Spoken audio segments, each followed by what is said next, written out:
So the squad's becoming too hot to handle. For the last 2 weeks, they've been leading an intifada against President Biden, cleverly using the Palestinians as cover. Today, the Hamas caucus set up shop outside the Capitol and called for a ceasefire. Hamas gets a free shot at Israel. Oh, and they accused Joe Biden of wanting them dead. Most America is not with you, Mr. President. Most of America is not with the people that don't want to de-escalate and facilitate a ceasefire. I have residents calling me, telling me, Rashida, the previous president wanted to ban us and probably put us in concentration camps. This one wants us just to die. That's how it feels. Shame on them. Oh, God. So Tlaib, a Palestinian American who flew a Palestinian flag outside her office, threatened to sabotage Joe Biden's re-election.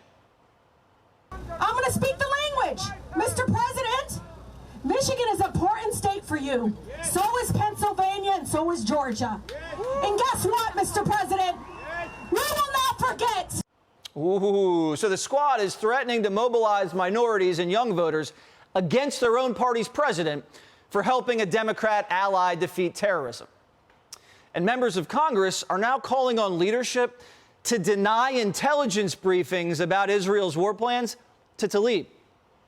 The thought is, I guess, she could be a security risk. And then Omar, who married her brother, actually asked Joe Biden, "What's wrong with you?" Israel has dropped more bombs in the last 10 days than we dropped in a whole year in Afghanistan. Where is your humanity? Where is your outrage? Where is your care for people? What is wrong with you? Oh, dear. So Biden only won the White House because the Democrat base was united. The far left held their breath and yanked the lever. Now, the far left's engaging in open political warfare with the sitting president. And donors are already defunding universities for siding with Hamas. And those same donors are going to defund Democrat campaigns if they don't denounce the squad. And so far, House Democrats have chickened out. Now, get used to seeing what we're about to show you, because the Hamas caucus is going to be hounded by reporters as long as this war lasts. Why don't you want Israelis to go after the terrorists that burned, tortured, killed their babies and children and still have them hostage? Why don't you want the Israelis to go after the terrorists that did that? How many more killings is enough for you? Is it 1,000 more? 2,000 more? 3,000 more? How many more Palestinians would make you happy if they died? Will you be fine if all of the people of Gaza were gone? Would that make you happy? Charlie LaDuff is the host of No BS News Hour. Charlie, I'm sorry, my ears are still ringing, but how big of a problem is this right now? In terms of nationally, politically, or here at home where Rashida Tlaib ostensibly works for the people? Which one? Will you tell me at home? Because I can see how it's playing nationally. Is she popular back there?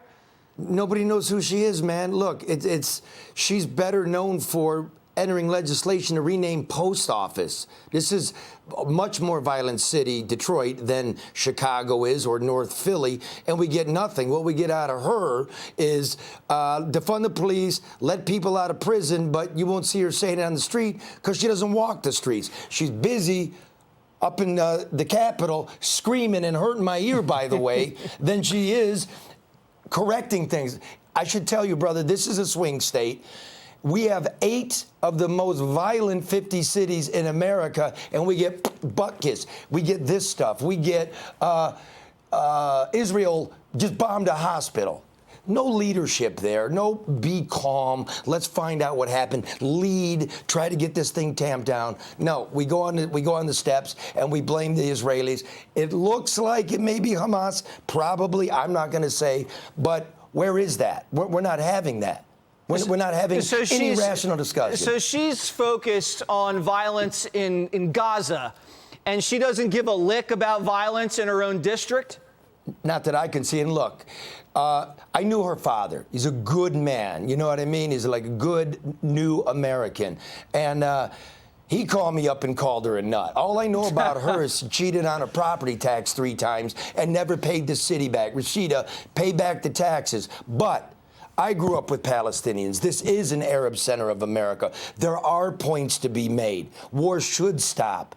But this is not the way to get it done. And she wouldn't come on my show last night because she was busy brokering a ceasefire in the Middle East. That's how you broker a ceasefire. Yeah, she's not brokering a thing. Are you saying that Tlaib's father told you that his daughter's a nut? Yeah, he told me she's a nut, she's a scam, that she didn't live at the address she did when she was running for office. He called me up out of the blue. I called her up and said, hey, your old man called me. What's going on with that? She goes, well, he abused me. And I'm like, this is nuts. This family's nuts, man. And so now you get to see what we live with around here. All right, well, good luck in Detroit. I remember a couple years ago, you took me down to a tour of Detroit, and you were basically the mayor there. So maybe you should run for her seat. Why? I get along with everybody. I don't need that seat. That's right. Once you're in office, everybody hates you. Charlie LaDuff, thank you so much. Hey, Sean Hannity here. Hey, click here to subscribe to Fox News YouTube page and catch our hottest interviews and most compelling analysis. You will not get it anywhere else.